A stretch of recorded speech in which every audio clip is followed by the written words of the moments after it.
Bienvenidos a interbolivia.com. Comparte este contenido en tus redes. A ver, Fernando, ¿qué es el protocolo? Bueno, ¿A qué se refiere? El ceremonial del Estado que define y describe el protocolo es la forma de cómo vamos a relacionarnos en un acto, por ejemplo, en un evento formal, cómo vamos a utilizar los símbolos, cuál va a ser la precedencia de las autoridades, cuál va a ser el lugar, ¿no? Porque hay un principio en el protocolo, cada quien en su lugar y cada cosa en su lugar. Entonces el protocolo es toda la forma que va a arreglar en un evento, en este caso formal. Ingenuamente yo creía que la cabecera de la mesa era la más importante, pero luego he estado en mesas donde es más bien al centro. A ver, contanos un poquito. Bueno, hay muchas formas, ¿no? ¿Ya? Por ejemplo, en una mesa imperial que llamamos, ¿no? Una mesa imperial. Es decir, la cabecera no está en un extremo de la mesa, sino está al centro de la mesa, donde están dos personas hablando, los principales frente a frente, ¿no? Por ejemplo, esa Más es una... cerca que... Más cerca, directamente. Entonces, frente a frente están al centro los dos principales y alrededor están los que acompañan, asesores, técnicos, etcétera, ¿no? Eso, por ejemplo, se define como la mesa imperial. Pero hay otras formas, por ejemplo, de las cumbres, en U. Ahí sí está al centro el principal, el que es el anfitrión, y empieza a articular todo el evento en las formalidades. Es decir, hay diferentes formas, ¿no? del evento. A ver, ¿es imprescindible que el que tiene el más alto rango hable al final? Es decir, vamos bajando por orden de prelación de lo menos importante al más importante. Así es, a eso nosotros llamamos la precedencia, ¿no? La precedencia es la jerarquía de las autoridades. Puede ser de menos a más o de más a menos. O sea, depende uno de la formalidad que adopte. Si es de menos a más, ¿qué es lo comúnmente lo usual que se utiliza? Es que primero habla el de menor rango, que da la bienvenida, y luego va subiendo en jerarquía. Al final habla el de más alto rango, ¿no? Ahora, hay formalidades en las cuales se inicia al principio. Por ejemplo, esto se da en los reinos, por ejemplo, donde nadie puede hablar antes que el rey, por ejemplo, ¿no? Entonces, pero no es el caso de Bolivia. No es el caso de Bolivia, ¿no? Entonces, en el caso de Bolivia, lo usual es que se habla de menos a más, ¿no?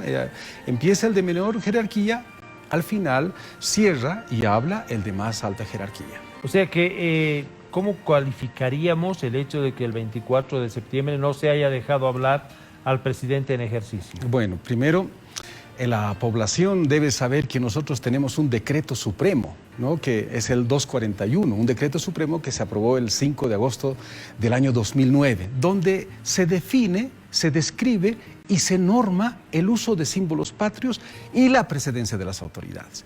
Por lo tanto, esta precedencia, obviamente, es la forma de cómo vamos a hacer el trato social formal, en este caso de las autoridades. Este es un sobresalto, obviamente. Más aún, cuando se niega el derecho a hablar, estamos rompiendo un protocolo formal. No es un protocolo usual, no es un protocolo convencional, es un protocolo de Estado. Estamos en un evento formal de Estado. Por lo tanto, estamos cortando el derecho, más aún la estructura del Estado, porque ya no está hablando solamente una persona. Las autoridades son representaciones de instituciones y en este caso de los altos niveles del Estado. O sea, ¿también podríamos decir que es ilegal lo que se ha hecho? Absolutamente, absolutamente. Por eso en el mismo decreto supremo nos dice: quien melle los símbolos patrios o sobresalte, hay penalidades. Ya. Se refiere ya, por ejemplo, el 129, que ya está articulado del Código Penal, por ejemplo, ¿no? Es decir, la ley, la estructura jurídica, en este caso del protocolo y la precedencia de autoridades, está normado y está arreglado, y eso debe ser respetado absolutamente. Muy bien, ¿y qué pasa en el caso de las banderas? ¿Cuáles son las banderas de Bolivia y cuán obligatorio es que ambas ondeen? Desde el año 2009, la nueva Constitución Política del Estado, y después de este decreto supremo, ya se define el Estado plurinacional con símbolos claros, ¿no? Uno, el rojo, amarillo, verde, que representa desde el año 1825, después de sus diferentes transformaciones hasta llegar lo que hoy es rojo, amarillo, verde, y la huipala, en representación del Estado plurinacional de las naciones indígenas originarias. Por lo tanto, ¿cómo ahora se regla el uso de estas dos banderas? Uno, si se representan las dos, El rojo, amarillo, verde va a ir a la derecha y la huipala a la izquierda. Es decir, si solamente se utiliza las dos.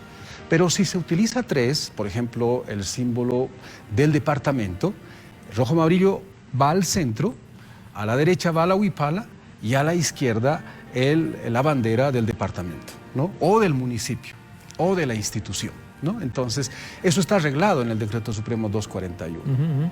Ahora, ¿se puede llegar a un acuerdo de que no izar la huipala, solo No. usar la tricolor? No, absolutamente. O sea, lo que dicen en la gobernación de Santa Cruz de que habíamos dicho que no se izara la huipala, eso es anticonstitucional. Totalmente. Anticonstitucional y está rompiendo las reglas del Estado, ¿no? El Decreto Supremo es una norma no solamente para un lugar y no da a la libertad del consenso, no. Esta es una formalidad estricto sensu, se cumple, nada más. Entonces, necesariamente, si izamos la tricolor, hay que izar la huipala. Necesariamente. Representa en todo el territorio del Estado Plurinacional de Bolivia, respetando siempre, obviamente, los símbolos departamentales. Por eso el Decreto Supremo regla, es muy claro, en el cual, si por ejemplo en efemérides departamentales, el símbolo rojo, amarillo, verde va al centro, a la derecha va la huipala, en representación de las naciones indígenas originarias, que es la característica principal del Estado Plurinacional, y al lado izquierdo va del departamento. Por lo tanto, ese uso no es producto del consenso, no se puede negar porque ya está normado bajo un decreto supremo que está en consonancia con la Constitución Política del Estado. Ahora, si hay un sector que dice, a mí la huipala no me representa, pero al haber sido votado esto en una constitución que fue elegida por más del 60% de los votos, 2/3 prácticamente de los bolivianos, entonces debería pedir un referéndum o debería pedir otra asamblea constituyente para cambiar. Mientras tanto, creo que se debe obedecer. Absolutamente, porque cuando llegamos a la Asamblea Constituyente, que es el espacio del nuevo pacto social, es ahí donde se define cuáles van a ser las normativas, en este caso del Estado Plurinacional, después del 7 de febrero del año 2009, son donde se define el nuevo pacto social. Y en ese pacto social no es solamente para algunos, sino para todos. Entonces, desde ese momento ya es obligatorio el cumplimiento para todos. Ahora, hay mecanismos, bien los refieres tú, mecanismos para poder cambiar, para poder modificar, que son el referéndum, a través de poder aprobar la modificación de la Constitución Política del Estado. Añadir, reformar, etcétera, pero hay mecanismos constitucionales para lo mismo, pero no puede ser solamente en el sentido del consenso voluntario en cualquier instancia. De manera que en Santa Cruz, en donde sea, en todo el país, si izas la tricolor, tienes que izar la huipala, si no, estás cometiendo un acto de ilegalidad, de sedición, me imagino. Así es. Por eso la estructura jurídica del país, del Estado Plurinacional de Bolivia, tiene una estructura en la cual todas las formalidades están regladas y son obligatorias. Más aún, las autoridades ya al fungir un cargo en los diferentes niveles, municipales, departamentales o del gobierno central, están obligados a cumplirlas. Más aún, a hacer cumplir.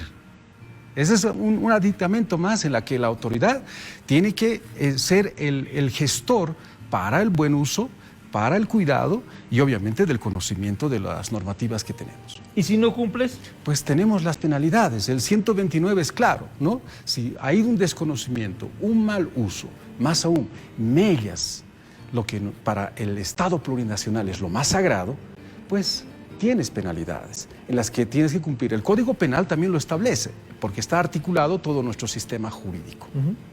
Fernando, muchísimas gracias por venir. Encantado. Ha sido muy esclarecedor lo que nos has contado. Muchísimas gracias y que sea pues un buen día de lo que resta y una buena semana.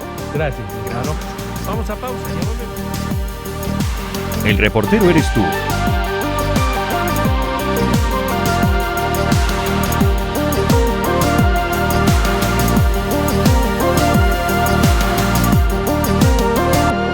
Subimos vídeo y contenido todos los días. Suscríbete a nuestro canal y no olvides activar la campanita para que te llegue todas las notificaciones.